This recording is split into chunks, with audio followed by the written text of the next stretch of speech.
Hello everyone, एक सवाल discuss करने वाले हैं जो फ्रिक्शन के कंसेप्ट पे डिपेंड है। और इसमें भी सिचुएशन ये दे रखा है कि एक ब्लॉक के अगेंस्ट दूसरा ब्लॉक को रोका गया है।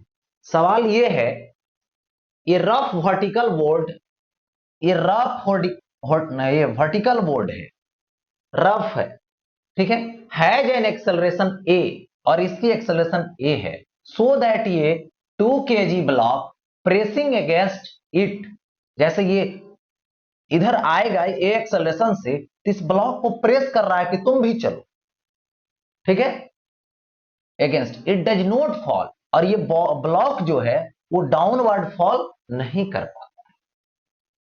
The coefficient of friction between the block and the board should be, तो इसके बिटवीन जो फ्रिक्शन होनी चाहिए वो क्या होनी चाहिए, ये आपसे पूछा गया है। तो देखिए, सबसे पहले जब ये ब्लॉक यानी ये वर्टिकल बोर्ड इस तरफ मोशन करेगा, तो उस केस में सपोज कर लीजिए कि इस ब्लॉक का मास m है जो 2 kg का है।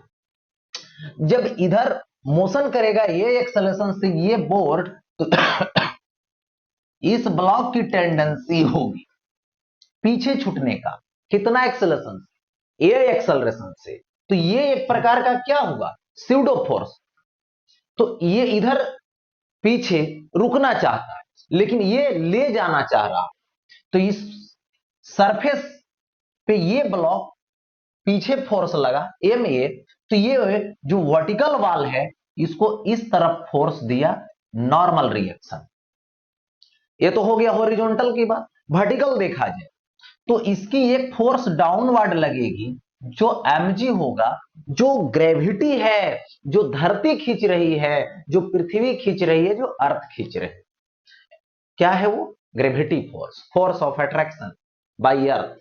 अब देखो, जैसे ये नीचे जाना चाहता है तो दीवार कैसा है, रफ है, ठीक है, तो ये इस पर फ्रिक्शन लगा अपवर्ड, रोक के रखना है तो कौन सा फ्रिक्शन लगेगा, तो लिमिटिंग फ्रिक्शन लगेगा। कौन सा, लिमिटिंग फ्रिक्शन लगेगा। तो ये सब चीजें यहां पर देखने को मिला, वर्टिकल हॉरिजॉन्टल। तो यहां पर यदि मैं फ्री बॉडी डायग्राम के बारे में सोचूं, तो इस ब्लॉक के बारे में सोच रहा 2 kg वाले का, तो हॉरिजॉन्टल बैलेंस है, तो ये आर जो होगा वो एम ए के इक्वल होगा।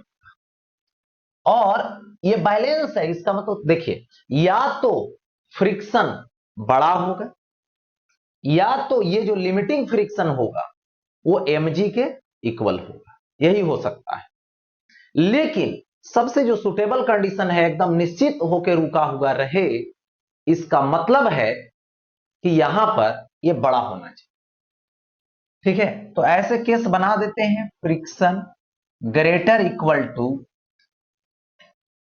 mg, फ्रिक्शन के जगह पे म्यू आर होगा और ये क्या होगा, mg होगा।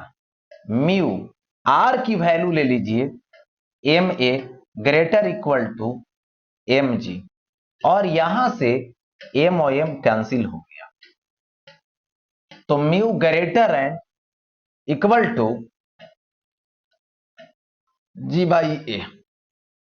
लेकिन क्या म्यू जो होनी चाहिए वो greater equal to g by a, तो देखो कोई ऑप्शन है इक्वल, ग्रेटर और इक्वल टू एक साथ नहीं, ग्रेटर है या तो इक्वल है या तो लेस है, यही सिचुएशन है। तो देखिए, ये जो है बोलता म्यू का वैल्यू मिनिमम कितना होगा, तो जी बाई ये होगा, लेकिन यहां पे क्या होनी चाहिए, तो mu greater than g by a, जो स्टेबल कंडीशन में जाएगा। तो जी बाई ए से ग्रेटर, तो जी बाई ए से ग्रेटर ये वाला। तो ऐसे सवाल को इस तरीके से सॉल्व कर सकते